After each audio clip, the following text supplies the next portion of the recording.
ایک بابا جی تھے، ماشاءاللہ اچھی صحت بھی تھی ان کی، 100 سال کے قریب عمر پائی۔ جب ان سے پوچھا گیا کہ آپ کی صحت کا راز کیا ہے تو فرمانے لگے، جب بھی میں کوئی چیز کھانے لگتا ہوں تو بسم اللہ الرحمن الرحیم پڑھ کے کھاتا ہوں۔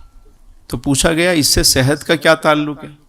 کہنے لگے کہ ہمیں بسا اوقات پتہ نہیں ہوتا کہ جو چیز ہم کھا رہے ہیں، پاکیزہ چیز کھا رہے ہیں، دیکھ کے کھا رہے ہیں، اچھی ہے، پانی پی رہے ہیں تو سنت یہ ہے کہ دیکھ کے پیو، صحیح چیز ہم کھا رہے ہیں، ہم سمجھ رہے ہیں ہیلدی ہے، لیکن کچھ ایسے ہاتھوں سے وہ ہو کر ہمارے پاس آئی ہے کہ ناپاک ہاتھ تھے، کوئی ایسے لوگ تھے کہ جن سے گزر کے وہ ہم تک چیز پہنچی، تو اب اس کے اندر کچھ ایسے اثرات بھی آ جاتے ہیں نیگیٹو۔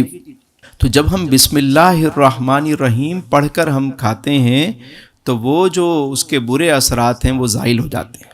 تو جب بھی کوئی چیز کھائیں تو وہ بسم اللہ الرحمن الرحیم پڑھ کر۔ ہم بچوں کو سکھاتے ہیں کہ بھائی آپ دعا پڑھا کریں، آئینہ دیکھنے کی دعا ہے، گھر میں داخل ہونے کی دعا ہے، کھانا کھانے کی دعا ہے، ہم بچوں کو سکھاتے ہیں، بچے سیکھ بھی لیتے ہیں لیکن پڑھتے نہیں ہیں۔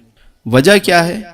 ہم اس کو سمجھاتے نہیں ہیں بچے کو کہ یہ پڑھنا کیوں ضروری ہے۔ اب کھانا کھاتے وقت اگر ہم دعا پڑھتے ہیں تو جو شیطان ہمارے ساتھ جڑا ہوا ہوتا ہے، ہر انسان کے ساتھ ایک شیطان بھی ہے، جب آپ بسم اللہ پڑھ لیتے ہیں، دعا پڑھتے ہیں تو وہ بھوکا رہتا ہے اور روحانی طور پر آپ مضبوط ہو رہے ہوتے ہیں۔ پانی پیتے وقت آپ نے بسم اللہ پڑھ لی، شیطان جو تھا آپ کے ساتھ والا وہ پیاسا رہا۔ لباس پہنتے وقت آپ نے بسم اللہ پڑھی، دعا پڑھ لی، وہ برہنہ رہا۔ اس طرح آہستہ آہستہ جب آپ پڑھنا شروع کرتے ہیں تو وہ کمزور ہونا شروع ہو جاتا ہے اور آپ روحانی طور پر طاقتور ہونا شروع ہو جاتے ہیں۔ اور پھر ایک ایسا وقت آ جاتا ہے کہ جب آپ روحانی طور پر بہت زیادہ مضبوط ہو جاتے ہیں اور وہ کمزور ہو چکا ہوتا ہے۔ اور جب ہم یہ چیزیں نہیں پڑھ رہے ہوتے تو وہ طاقتور ہو رہا ہوتا ہے اور ہم کمزور۔ بظاہر تو ہمیں لگتا ہے کہ ہم بڑے ہیلدی ہیں لیکن روحانی طور پر ہم بہت زیادہ ویک ہو چکے ہوتے ہیں۔